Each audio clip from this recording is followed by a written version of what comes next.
जय हिंद दोस्तों। उम्मीद करते हैं मेरे भाई कि आप लोग बहुत बढ़िया होंगे और बढ़िया तरीके से आप लोगों का एनटीपीसी का पेपर भी जा रहा होगा। और जिनका मेरे भाई आने वाले शिफ्ट में यहाँ पर वो तैयारी भी बहुत बढ़िया तरीके से कर रहे होंगे।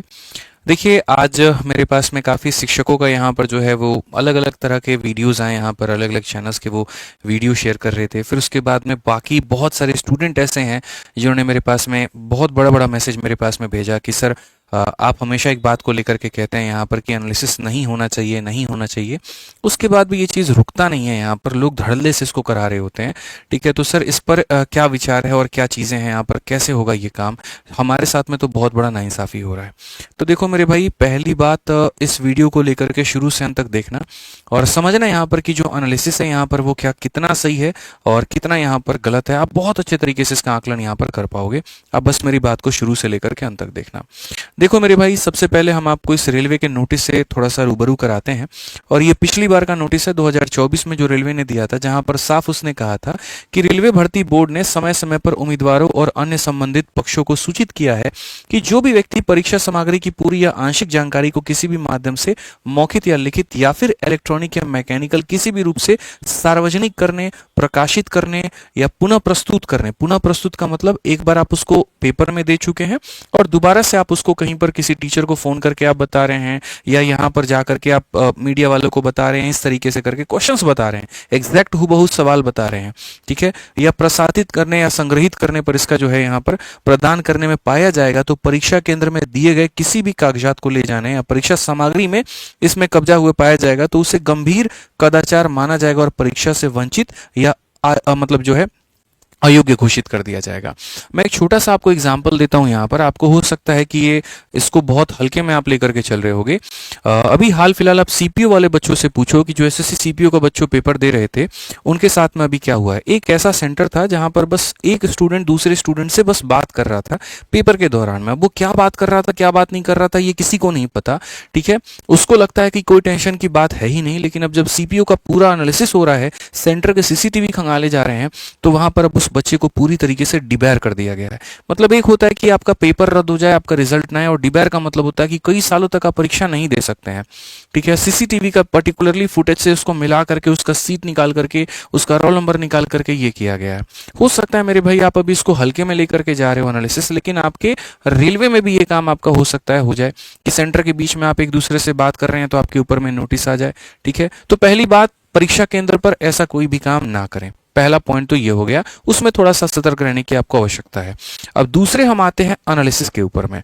मैं एक छोटा सा आपको एग्जांपल दिखाता हूँ। एक बहुत अच्छे शिक्षक हैं और बड़ा अच्छा पढ़ाते हैं मेरे भाई। यहाँ पर मैंने देखा, उनका वीडियो है, यहाँ पर मुझे स्टूडेंट्स नहीं भेजा और मैं कमेंट पहले आपको दिखा देता हूँ। उनके चैनल पर ये एनालिसिस चल रहा है। तो यहाँ पर बच्चे ने मेरे भाई कहा बहुत बढ़िया तरीके, देखो बच्चे का बहुत विश्वास है, बहुत अच्छा टीचर है, बहुत अच्छा पढ़ाते हैं, कि सर एकमात्र चैनल है जिस पर मैं आंख बंद करके विश्वास करता हूँ।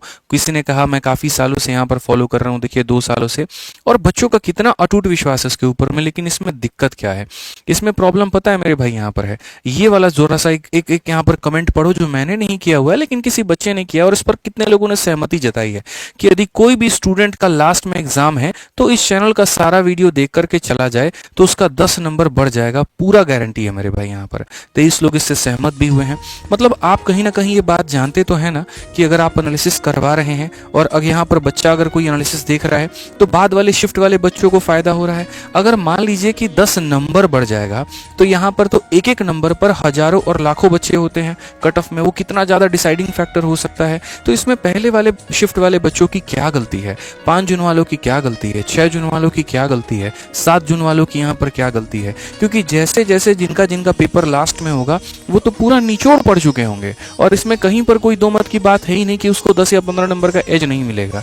तो इसमें तो यार ये नॉर्मलाइजेशन तो इसको माप भी नहीं सकता है। नॉर्मलाइजेशन क्वेश्चन के आधार पर होता है कि कठिन पूछा गया कि आसान पूछा गया। नॉर्मलाइजेशन में कभी भी ये अप्लाई नहीं होता है कि पहले वाली शिफ्ट के बच्चों के नंबर बढ़ा देने हैं और बाद वालों के कम कर देने हैं, ऐसा बिल्कुल भी नहीं होता है। तो इससे साफ तौर पर बच्चा प्रभावित हो रहा है और ये कहीं पर भी फेयर नहीं हो रहा। और भी काफ़ी ऐसे यूट्यूब चैनल्स है जो सेम तरीके से काम कर रहे हैं।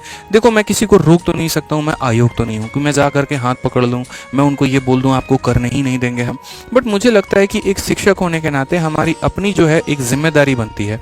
जो बच्चा हम पर विश्वास करता है मेरे भाई, यहाँ पर हम उस विश्वास के आधार पर उनके लिए सही और गलत का हमें पता, हम निर्णय कर सकते हैं। जीवन में हर कुछ व्यूज़ नहीं होता, हर कुछ क्लिकबेट नहीं होता, और हर कुछ मेरे भाई यहाँ टीआरपी नहीं होती। आप कोई मीडिया चैनल नहीं है, आप एक शिक्षक हैं, और शिक्षक के ऊपर में जो बच्चा भरोसा करता है ना, वो सबसे बड़ी जीत होती है उसके लिए। आप अपने पढ़ाने के ऊपर में विश्वास रखिए ना, क्या दिक्कत है? आप लोग साल भर पढ़ाते हैं, इतना बेहतर पढ़ाते हैं, कोई परेशानी की बात ही नहीं है, फिर लास्ट समय में यहाँ पर ये वाला काम हमें क्यों करना है? तो मेरा बस आग्रह कर सकता हूँ एक छोटे भाई होने के नाते सभी लोगों से हाथ जोड़ करके कि कृपया उन बच्चों के बारे में सोचिए जिनका पेपर 5 जून या 6 जून को था, उनके साथ में कितना गलत हो रहा है। इस तरीके से एकदम मत करिए कि हाँ ये पूरा जून का आप पूरा पेपर ही दे देते हैं। आप थोड़ा बहुत प्रैक्टिस सेट करवा लीजिए, बाकी चीज़ें करा लीजिए, बस मैं इतना ही कहूँगा। बाकी मैं सुझाव ही दे सकता हूँ, और अगर किसी को मेरी बात या किसी शब्द से बुरा लगा हो मेरे भाई यहाँ पर, तो उसके लिए माफ़ी है, लेकिन जो शब्द है वो सिर्फ और सिर्फ बच्चों के हित के लिए है और कुछ भी नहीं है। बाकी आप समझदार हैं, आपका जो भी अपना विचार होगा, जो भी आपका निर्णय होगा, वो आपका इंडिविजुअल है। और बाकी बच्चों देखिए, मेरी तरफ से कोई एनालिसिस नहीं होगा, कोई सैम्पल पेपर भी नहीं होगा, कोई मॉक टेस्ट भी नहीं होगा। मैं इसके लिए भी आप लोगों से हाथ जोड़ करके माफ़ी चाहूँगा। मैं ये आप लोगों के लिए नहीं करा सकता। मैंने पढ़ाया है, मेरा उसके ऊपर में पूर्ण विश्वास है, और मैं उसके ऊपर में टिका रहूँगा। ठीक है, मिलेंगे अगली वीडियो में। आज के लिए इतना ही। जय हिंद।